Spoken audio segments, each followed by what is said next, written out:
بسم اللہ الرحمن الرحیم۔ بسم اللہ الرحمن الرحیم۔ الحمد للہ رب العالمین والصلاة والسلام علی اشرف الانبیاء وسید المرسلین، فاعوذ باللہ من الشیطان الرجیم۔ بسم اللہ الرحمن الرحیم۔ رب اشرح لی صدری ویسر لی امری واحلل عقدۃ من لسانی یفقہوا قولی، ربنا زدنا علما، اللہم فقہنا فی الدین۔ آج ہم انشاءاللہ تفسیر القرآن الکریم کے اس درس میں سورۃ التوبہ اس کی آیت نمبر 32 سے 35 تک کا مطالعہ کریں گے، اور آج کے ہماری اس درس میں جو موضوعات ہمارے سامنے ہیں ان میں سب سے پہلا موضوع وہ غلبہ حق، غلبہ اسلام اور اس کے مخالف جو کوششیں ہوتی ہیں ان کے متعلق پہلا موضوع ہے، اور پھر اس کے بعد اسلام دشمن جو ہیں ان کی سازشوں کا انجام اور ان کی سازشیں، پھر اسی طرح علماء سو جو ہیں وہی جیسے جن کی بات پچھلے درس میں بھی ہوئی تھی، علماء اور رہبان جن کا تذکرہ پچھلی دفعہ یہودیوں کے تعلق سے ہوا، تو علماء سو اور پھر ان کے حوالے سے مال کا فتنہ جو ہے اس کا تذکرہ آئے گا، اور آخری موضوع جو حرام مال ہے اور یہ زکوٰۃ کے تعلق سے یہاں پر اس میں بات چیت آئے گی، اور اس کا اخروی جو انجام ہے اللہ رب العزت میں یا اسی طرح سے احادیث مبارکہ میں جو آیا ہے وہ ہمارے زیر مطالعہ رہے گا۔ تو سب سے پہلے ہم قرآن مجید کی یہ جو آیتیں ہیں، آیت نمبر 32 سے 35، ان کا ترجمہ اور ان کی تلاوت آپ کے سامنے پیش کرتے ہیں۔ اللہ رب العزت فرماتا ہے، اعوذ باللہ من الشیطان الرجیم، يريدون أن يطفئوا نور الله بأفواههم ويأبى الله إلا أن يتم نوره ولو كره الكافرون هو الذي أرسل رسوله بالهدى ودين الحق ليظهره على الدين كله ولو كره المشركون يا أيها الذين آمنوا إن كثيرا من الأحبار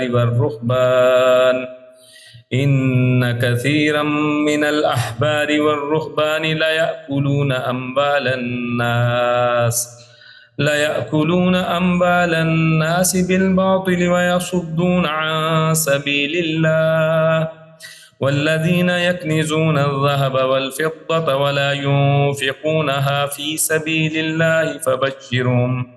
فبشرهم بعذاب أليم يوم يحمى عليها في نار جهنم فتكوى بها جباههم وجنوبهم وظهورهم هذا ما كنزتم لأنفسكم فذوقوا ما كنتم تكنزون۔ ان آیات میں اللہ رب العزت نے جو ارشاد فرمایا اس کا ترجمہ کچھ یوں ہے، فرمایا یریدون، وہ سب ارادہ رکھتے ہیں، وہ سب چاہتے ہیں، ان کہ یطفئوا، کہ وہ بجھا دیں، نور اللہ، اللہ کے نور کو، بافواہہم، اپنے منہوں سے، ویأبی اللہ، ویأبی، اور انکار کرتا ہے اللہ، اللہ، اور انکار کرتا ہے اللہ، الا، مگر، ان، یہ کہ یتم، وہ پورا کرے گا، وہ تمام کرے گا، مکمل کرے گا، نورہ، اپنے نور کو، ولو، اور چاہے یا اگرچہ، کرہ، کراہت کریں، ناپسند کریں، الکافرون، کافر۔ هو الذی ارسل رسولہ، هو الذی، وہی ہے جو، ارسل، جس نے بھیجا، رسولہ، اپنے رسول کو، بالہدی، ہدایت کے ساتھ، ودین الحق، اور دین حق کے ساتھ، لیظہرہ، لی، تاکہ، یظہرہ، وہ غالب کر دے، اسے، علی الدین کلہ، علی، اوپر، الدین، جو دین ہے، تمام دین، کلہ، سارے کے سارے، ولو کرہ، اور اگرچہ یا چاہے ناپسند کریں، المشرکون، شرک کرنے والے۔ یا ایھا الذین آمنوا، یا ایھا، اے، الذین، وہ لوگ جو، آمنوا، سب ایمان لائے ہوں، ان، بے شک، کثیرن، یعنی اکثر یا زیادہ تر، من الاحبار، جو احبار یعنی بڑے علماء ہیں ان میں سے اکثر، والرہبانی، اور درویشوں میں سے، یا عابد اور زاہد لوگ ان میں سے اکثر لیاکلون، لام یہ جو شروع میں ہے وہ تاکید کے لیے ہے، یعنی ضرور یا یقیناً، یاکلون وہ سب کھاتے ہیں، کھا جاتے ہیں، اموال الناسی لوگوں کے مالوں کو، بالباطل باطل طریقے سے یعنی ناحق طریقے سے، ویصدون اور وہ سب روکتے ہیں، عن سبیل اللہ اللہ کے راستے سے، والذین یکنزون والذین اور وہ لوگ جو یکنزون، اور یہاں پر کنز کا لفظ ہے، کنز مطلب خزانہ یا جو جمع پونجی ہے، والذین وہ لوگ جو یکنزون وہ سب جمع کر کے رکھتے ہیں، الذہب سونے کو، والفضہ اور چاندی کو، ولا ينفقونہا ولا اور نہ ہی، ينفقون وہ خرچ کرتے ہیں، ہا اس میں سے یعنی اس کا کچھ، یعنی نہ ہی اس میں سے خرچ کرتے ہیں وہ، فی سبیل اللہ اللہ کے راستے میں، فبشرہم فا تو بشر یعنی یہ فعل امر ہے تو خوشخبری سنائیے، ہم انہیں بعذاب علیم، بی کی یا ساتھ، عذاب علیم عذاب ایک دردناک عذاب کی، یوما جس دن، یحما تپایا جائے گا، علیہ اس چاندی کو یا اس سونے کو، اس سونا چاندی اس خزانے کو، فی ناری جہنم جہنم کی آگ میں، فتکوا پھر داغا جائے گا، بہا ان سے، جباہہم جباہ یہ پیشانی کو کہتے ہیں، ان کی پیشانیوں کو، وجنوبہم اور جنوب یعنی سائڈ جو ہوتی ہے پہلو، اور ان کے پہلوؤں کو، وظہورہم اور ان کی پشتوں کو، ھذا ما کنزتم اور پھر یہ کہا جائے گا کہ ھذا یہ ہے، ما جو کنزتم جو تم نے جمع کر رکھا ہے، لِأَنفُسِكُمْ اپنے لیے، اپنے نفسوں کے لیے، اپنے ہی لیے، فذوقوا پھر تم چکھو، ما کنتم ما جو کنتم تم سب تھے، تکنزون جمع کر کے رکھتے، آج اس کو چکھو۔ تو یہ آیت نمبر 30 سے 35 تک کا جو ترجمہ اور تلاوت آپ کے سامنے پیش کی گئی۔ اب سب سے پہلی جو آج کی آیت ہے جس کا آغاز اللہ رب العزت نے یریدون ان یطفئوا نور اللہ بافواہہم ویأبی اللہ الا ان یتم نورہ ولو کرہ الکافرون، اس سے کیا ہے، یعنی اس میں اللہ رب العزت نے جو یہود و نصارہ ہے جن کے حوالے سے پچھلے دروس میں یہ بات چیت چل رہی ہے مسلسل، تو یہ اس کا اسی کا ایک تسلسل ہے، اور اسی میں اللہ رب العزت نے ان کی ایک اور جو قبیح خصلت ہے، ایک اور جو صفت ہے ان کی، اس کو یہاں پر بیان کیا ہے، اور اس میں اہل کتاب دونوں ہی شامل ہیں، یہود و نصارہ کہ جن کے حوالے سے خصوصاً یہاں پر بات کی جا رہی ہے کہ ان کا اصل ارادہ کیا ہے، وہ چاہتے اصل میں کیا ہے کہ وہ اللہ کے نور کو اپنی پھونکوں سے بجھانا چاہتے ہیں۔ یہ اصل میں اللہ رب العزت نے اس آیت میں ان کی اسلام دشمنی جو ہے اس کو ظاہر کیا ہے کہ وہ اسلام کے اس قدر مخالف ہے کہ وہ اس نور کو بجھانا ہی چاہتے ہیں، یعنی یہ نہیں ہے کہ وہ اس کے سائیڈ میں ساتھ چلنا چاہیں کہ ٹھیک ہے ہمارا اپنا دین اور تمہارا اپنا دین، نہیں، بلکہ وہ تو اس پر ارادہ رکھتے ہیں، وہ ان کا خواہش اور ان کی رضامندی اس میں ہے کہ یہ دین اسلام جو ہے، یہ اللہ کا نور جو ہے وہ بجھ جائے، اور اس کو بجھانے کے لیے اللہ نے جو استعمال کیا ہے لفظ بافواہہم، افواہ منہ سے جو پھونکیں ماری جاتی ہیں، منہ کے ذریعے سے اس نور کو بجھانا چاہتے ہیں۔ اور اللہ رب العزت نے بڑا ہی خوبصورت یہاں پر ایک مثال اور استعارہ اس کے لیے پیش کیا ہے کہ جیسے کوئی ایک بڑا سورج یا چاند یا کوئی ایسی چیز ہو، مثال سمجھنے کے لیے کہ بہت بڑا سورج ہے یا چاند رات کو چمک رہا ہے، دن میں سورج اپنے آب و تاب کے ساتھ روشن ہے، تو دنیا کے سارے انسان اگر مل جائیں اور چاہیں کہ سورج کو بجھا سکیں تو کیا بجھا سکتے ہیں، اور وہ بھی اپنی پھونکوں کے ذریعے سے کہ ہم اپنی پھونکیں ماریں گے تو سورج کی روشنی ختم ہو جائے گی، ایسا ممکن نہیں ہے۔ یہ ایک بالکل بیوقوفانہ قسم کا ایک خیال ہے۔ اور دوسری طرف کیا ہے، جو بجھا رہے ہیں وہ بھی انتہائی کمزور لوگ ہیں، جن کے مقابلے میں جو ہے بہت طاقتور ایک سورج یا چاند ہے، اور بہت بڑے سائز میں اور ہر اعتبار سے ان سے زیادہ طاقتور ہے۔ تو جس طرح اس کو بجھانا ممکن نہیں ہے، تو اللہ نے اسی استعارے کو یہاں پر استعمال کیا اور سمجھانے کے لیے یہ بات کی ہے کہ جیسے وہ ممکن نہیں ہے، اسی طرح اللہ کا نور، اس نور کی نسبت اللہ نے اپنی طرف کی ہے کہ جو اللہ کا نور ہے، جو اتنا عظیم رب ہے، جو اللہ اکبر ہے، یعنی وہ سب سے بڑا ہے، تو پھر اس کے نور کو جس کی نسبت اس کے ساتھ ہو جائے، اس کو اپنے منہوں سے، اپنی پھونکوں سے کیسے بجھایا جا سکتا ہے؟ تو یہاں پر جو اللہ رب العزت نے لفظ استعمال کیا ہے نور اللہ، تو اس اللہ کے نور سے مراد کیا ہے؟ تو اس سے مراد یہ دین اسلام ہے، یہ پورا کا پورا جو دین ہے، پورا کا پورا جو اسلام اور نظریہ اسلام جو ہے، یہ اصل میں اس نور سے مراد ہے، اور اس کے صدق کے جو دلائل ہیں وہ بھی اس سے سارے واضح ہیں، کیونکہ نور جو ہے وہ روشنی ہوا کرتی، اور روشنی ایک ایسی صفت کے ساتھ ہوتی ہے کہ جب وہ روشنی آ جائے تو ہر چیز واضح ہو جاتی ہے، کوئی چیز چھپی نہیں رہتی ہے، کہیں پہ اندھیرا نہیں رہتا ہے۔ تو لہٰذا نور اللہ کے اندر دوسرا معنی اور اس کے اندر گہرائی اور مفہوم یہ ہے کہ یہ اللہ رب العزت کا ایسا دین ہے جو جہالت کے اندھیروں سے کوسوں دور ہے،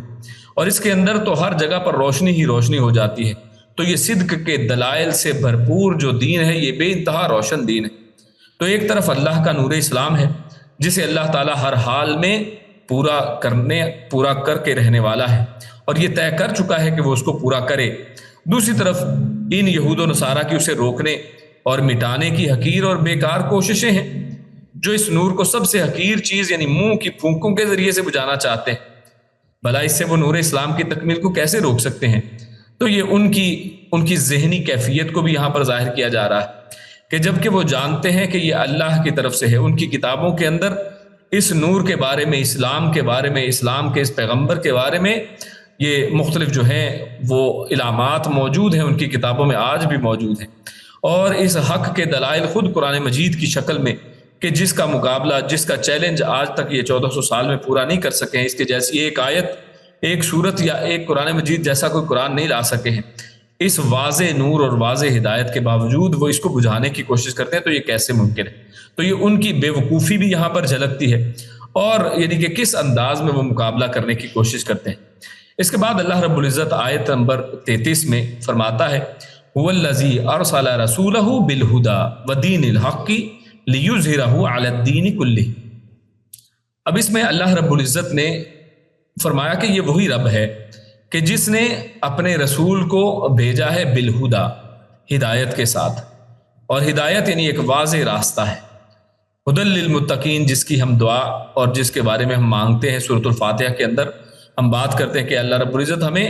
ہدایت والا راستہ دکھا، ان لوگوں کا راستہ کہ جن کے اوپر نبی چلے۔ تو یہ وہی اصل میں راستہ ہے کہ جس کے ساتھ اللہ رب العزت نے اس نبی کو بھیجا ہے۔ تو دین اسلام کا اول اور آخر مقصد کیا ہے وہ یہاں پر اس آیت میں ہمیں پتہ چلتا ہے کہ وہ ودین الحق لیظہرہ، کہ اس دین کے ساتھ جو ہدایت والا وہ بھیجا ہے، اور مقصد کیا ہے؟ لیظہرہ، تو مقصد بھی بیان کر دیا تاکہ وہ غالب کر دے اسے علی الدین کلہ، ہر طرح کے جو دیگر ادیان ہیں ان کے اوپر غالب کر دے۔ دنیا کے اندر آج جتنے بھی نظام حکومت ہیں، جتنے بھی دین ہیں، طریقہ کار ہیں، وہ چاہے ان کا تعلق مذہب سے ہو، یا چاہے سیاست سے ہو، یا چاہے کسی بھی اور فکر سے ہو، وہ تمام جو دین ہیں، وہ تمام جو سسٹم ہیں، وہ یا زندہ رہنے کے اور دنیا کے اندر معاشرے کے اندر پنپنے کے جتنے بھی مختلف جو ہے طریقے نکال لیے گئے ہیں، یہ سب کے اوپر اس کو غالب کرنے کے لیے اللہ رب العزت نے بھیجا ہے، الا یہ کہ انسان ان کو اس دین کے اوپر غالب کر دے اور ان کے قوانین کو اس اسلام کے اوپر جو ہے غلبہ دے دے۔ بلکہ اللہ رب العزت نے رسولوں کو بھیجنے کا مقصد ہی یہ ذکر کر دیا ہے کہ لیظہرہ، کہ یہ مقصد اصل میں یہ ہے، اس دین حق کے ساتھ اس رسول کو بھیجنے کا مقصد یہ ہے کہ وہ اس دین کو ان تمام ادیان کے اوپر غالب کر دے، اور یہ ادیان، یہ نظام زندگی کے ہر پہلو کو یہ کور کرتے ہیں۔ اور اس دین کو اللہ رب العزت نے کہ وہ کیسے غالب کرے گا، یعنی ایسا نہیں ہے کہ اس کو دھونس دھمکی کے ذریعے سے، نہیں، بالہدی، یہ ہدایت والا دین ہے، یہ اپنے جو بہترین نظام کو اصل میں پیش کرتا ہے، دین حق کو، بہترین حق والے جو سسٹم کو۔ اور حق کے دو معنی ہوتے ہیں، ایک تو وہ کہ جو حقیقی چیز ہو، واقعی جو سچی چیز ہو، اور دوسری کہتے ہیں جو با مقصد ہو۔ تو حق کے اندر یہ دونوں ہی معنی پائے جاتے ہیں۔ تو یہ دین الحق کے ساتھ یہ ہدایت ہے، جس کو لے کر آنے والے کون ہیں؟ یہ رسول ہے۔ تو رسول وہ جو لے کر آتا ہے وہ دین حق ہے۔ اس کے ساتھ ایک اور چیز یہ بھی پتہ چلی کہ اس رسول کے لائے ہوئے وہ جو دین ہے، اور دین حق کے اندر صرف قرآن مجید نہیں ہے، بلکہ اللہ کے نبی صلی اللہ علیہ وسلم کے فرامین، اللہ کے نبی صلی اللہ علیہ وسلم کو جو بھیجنے کا اصل مقصد وہی اصل میں یہی ہے کہ وہ حق کی بات کریں، وہ دین کی بات کریں۔ اور اللہ کے نبی صلی اللہ علیہ وسلم اسی لیے قرآن مجید میں اللہ نے ان کے بارے میں فرمایا کہ یہ میرے نبی جو ہیں، یہ منہ سے جو بھی بولتے ہیں وہ وحی ہوتی ہے، اور اللہ کے نبی صلی اللہ علیہ وسلم نے حدیث میں فرمایا کہ اس زبان سے حق کے علاوہ کچھ نہیں نکلتا ہے۔ تو یہ دین حق جو ہے یہ قرآن و سنت ہے، اور اس قرآن و سنت کے ذریعے سے اللہ رب العزت تمام ادیان کے اوپر اس کو غالب کرنا چاہتا ہے۔ یہ اللہ رب العزت کا مقصد اور مطمع نظر ہے رسولوں کو بھیجنے کا۔ رسولوں کو بھیجنے کا صرف مقصد یہ نہیں ہے کہ رسول کی صرف انسان یعنی صرف نماز اور روزے کے اندر انفرادی طور پہ کے اوپر اس کے اندر عمل کرے، ہاں وہ یقیناً یہ ابتدا جو ہے انفرادی تعلق سے ہوگی کہ انسان اپنے آپ کو اس دین کے اوپر لے کر آئے، جیسے خود اللہ رب العزت نے قرآن مجید میں ارشاد فرمایا قُوا أَنفُسَكُمْ وَأَهْلِيكُمْ نَارًا، قُوا أَنفُسَكُمْ وَأَهْلِيكُمْ نَارًا، اپنے آپ کو اور اپنے گھر والوں کو نار سے، آگ سے بچاؤ۔ تو اس کا مطلب یہ ہوا کہ انسان اپنے آپ سے اس کو شروع کرے، اور پھر اس کے بعد اپنے تک نہیں رکھنا ہے بلکہ اپنے گھر والوں تک اس کو پہنچانا ہے، اور یہ دائرہ آہستہ آہستہ بڑھتا چلا جاتا ہے، اور اس ذریعے سے دین جو ہے پوری دنیا کے اوپر غالب آ جاتا ہے۔ اور پہلی یہاں پر جو غلبہ ہے اس کو دو قسمیں اس کی گئی ہیں، مفسر یہاں پر دو طرح سے اس کو بیان کرتے ہیں۔ تو پہلی قسم کا غلبہ وہ تو ہمیشہ اور دائمی غلبہ ہے، اور آج تک کوئی شخص قرآن کے چیلنج یعنی 3 آیتوں کی صورت کا جواب لانے کی جرت نہیں کر سکا۔ یعنی ایک تو غلبہ اس کا یہ ہے کہ یہ دین حق جو ہے اس کے مقابلے میں کوئی اصل میں اور دین لایا ہی نہیں جا سکتا ہے، اس کے مقابلے میں کوئی چیز پیش ہی نہیں کی جا سکتی ہے۔ اور دوسری قسم کا غلبہ ایک مرتبہ ہم دور نبوت اور خلافت میں دیکھ چکے ہیں،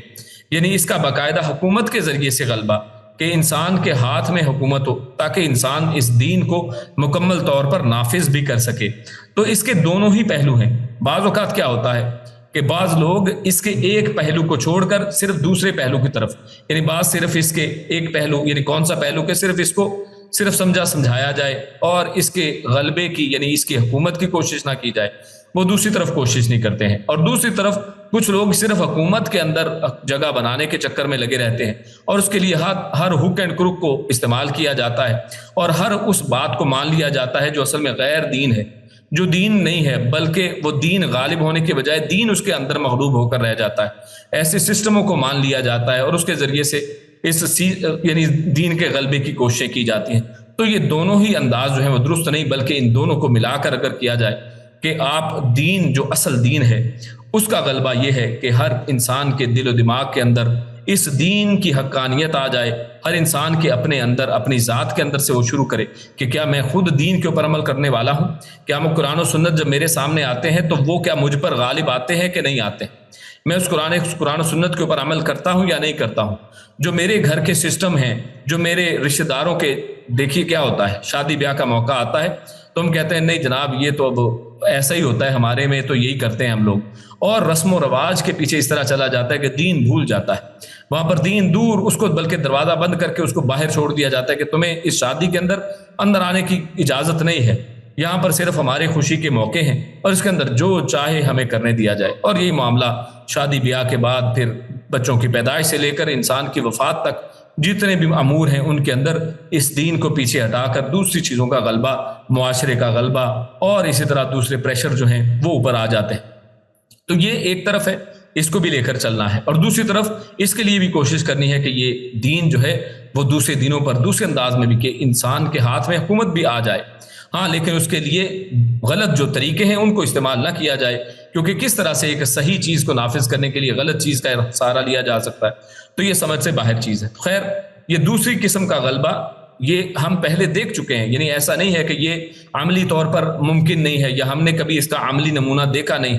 خود رسول اللہ صلی اللہ علیہ وسلم کے زمانے سے یہ ریاست مدینہ وہ اس سے آغاز ہوا ہے، اور پھر اس کے بعد دور نبوت اور دور خلافت وہ چلتا ہے، اور ہم نے اس کا نمونہ دیکھا ہے کہ کس طرح اسلام جو ہے وہ یہاں سے مشرق سے لے کر مغرب تک جو ہے وہ دوسرے ادیان کے اوپر غالب آیا ہے، اور اس نے اپنے نقوش وہاں پر چھوڑے ہیں۔ زبردستی زیادتی نہیں لوگوں پر کی گئی ہے، بلکہ لوگوں نے خود دعوتیں دی ہیں کہ ہمارے اوپر آ کر ہم پر حکومت کی جائے، اور ہمیں بھی وہی عدل کا نظام چاہیے کہ جو اسلام اصل میں آفر کرتا ہے۔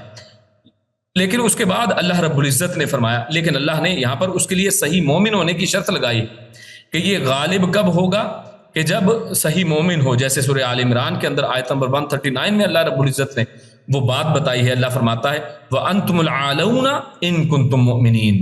کہ تم اسی وقت اعلیٰ ہو سکتے ہو، تم اسی وقت اصل میں غالب ہو سکتے ہو کہ جب تم ایمان والے ہو۔ تو یہ اصل میں نقطہ بڑا سمجھنے والا ہے۔ ہوتا یہ ہے کہ ہمارے مسلمان جو ہیں وہ کیا کرتے ہیں، یظہرہ علی الدین کلہ کے اندر حکومت کو حاصل کرنے کی تگ و دو میں اس طرح لگتے ہیں کہ اپنی اصلاح بالکل پیچھے رہ جاتی ہے، کوئی اپنی اصلاح نہیں ہے، اس کی کوئی فکر نہیں ہے، مومن ہیں بھی کہ نہیں ہے، عقیدے کے اوپر کوئی فکر نہیں ہے، اور عقیدے اگر یقیناً لوگوں کے پوچھے جائیں تو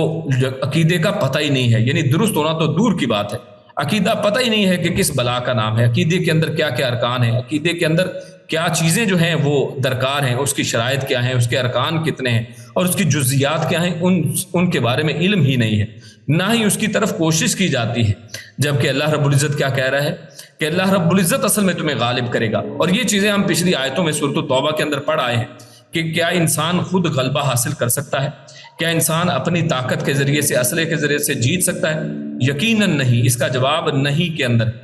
اللہ رب العزت کی ہدایت کے بغیر، اللہ رب العزت کے غلبے کے بغیر، اللہ رب العزت کے مدد کے بغیر انسان کچھ نہیں کر سکتا ہے۔ تو یہاں پر بھی اللہ رب العزت نے ہمیں جو مقصد دیا ہے وہ کیا ہے کہ تم مومن بن جاؤ، تم اپنے آپ کو درست کرو اور اس کے لیے پھر کوشش کرو، اپنا حصہ تم نے ڈالنا ہے، لیکن غلبہ یہ تم حاصل نہیں کر سکتے ہو اپنی طرف سے، اللہ رب العزت تمہیں غالب کرے گا۔ اور اللہ رب العزت نے اصل میں دیکھیے اس آیت میں بھی یہی کہا ہے کہ اللہ نے رسول اس لیے بھیجے ہیں تاکہ وہ اس دین کو تمام ادیان کے اوپر غالب کر دے۔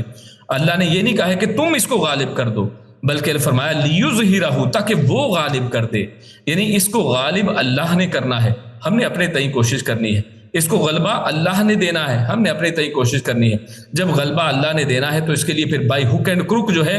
اس کو ہمیں بھول جانا چاہیے، اور صحیح طریقے اور صحیح دین کے طریقے سے سٹرگل، اپنی کوشش اس دین کے غلبے کے لیے کوشش وہ جاری رکھنی چاہیے، اور اس کے اندر جو علماء اس میں ماہر ہیں وہ اس کے اندر یقیناً کوششیں کرتے رہتے ہیں اور اس میں بات چیت کرتے ہیں۔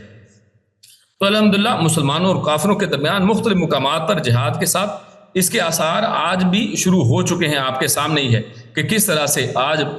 کون سے لوگ ہمارے سامنے ہیں کہ کون مغلوب ہیں اور کون جو ہیں وہ غالب ہیں، وہ تعداد چاہے تھوڑی ہو تعداد چاہے بڑی ہو، ہمارے سامنے اب یہ حق بالکل واضح ہے کہ کون سے لوگ جو ہیں جو اپنے اوپر سے وہ دوسروں کی خوف کو اتار کر پرے پھینکتے ہیں، تو وہ چاہے تھوڑی تعداد میں ہو تو کس طرح سے وہ غالب آ جاتے ہیں، ان کے مقابلے میں بڑی بڑی سپر پاوریں وہ فیل ہو جاتی ہیں، اور دوسری طرف اپنی پوری طاقت اور توانائی کے باوجود مسلمان جو ہے وہ بھیگی بلی کی طرح بیٹھے رہتے ہیں۔ تو یہ ہمارے سامنے آج واضح ہے۔ تو اس حوالے سے اگر ہم احادیث کا مطالعہ کریں تو صحیح مسلم کی حدیث ہے، ثوبان رضی اللہ تعالیٰ عنہ وہ بیان کرتے ہیں کہ رسول اللہ صلی اللہ علیہ وسلم نے فرمایا کہ میرے لیے یہ زمین، اس کے مشرق اور مغرب لپیٹ دیے گئے، اور میری امت کی حکومت وہاں تک پہنچے گی جو میرے لیے اس میں سے لپیٹا گیا ہے۔ تو اللہ کے نبی صلی اللہ علیہ وسلم نے اس کی پیشن گوئیاں بھی کی ہیں، اور جس کے حوالے سے ایک دفعہ تو یہ پیشن گوئیاں وہ ثابت ہو بھی چکی ہیں خلافت کے ادوار کے اندر۔ آپ دیکھیں تو خلفاء نے، مسلمانوں کے خلفاء نے یہ فتوحات کا سلسلہ جاری رکھا اور دور تک اسلام جو ہے وہ پہنچا ہے۔ اسی طرح مقداد بن اسود رضی اللہ تعالیٰ عنہ وہ فرماتے ہیں کہ زمین کی پشت پر نہ کوئی اینٹ کا مکان اور نہ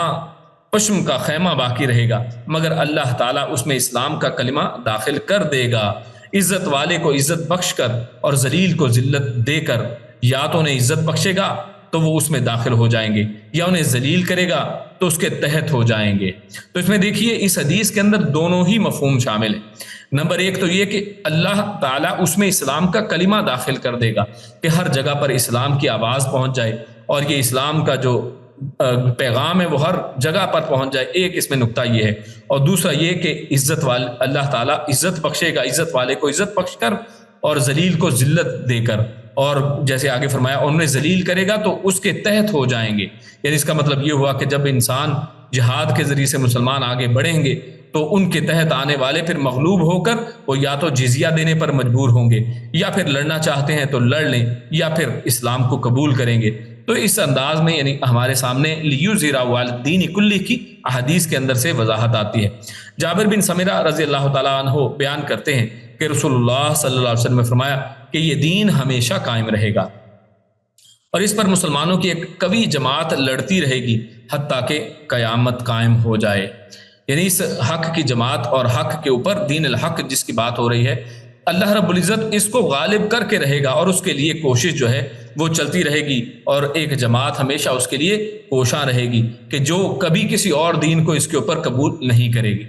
اس کے بعد آگے ہم چلتے ہیں، آیت نمبر 34 ہے، اللہ فرماتا ہے یا ایھا الذین آمنوا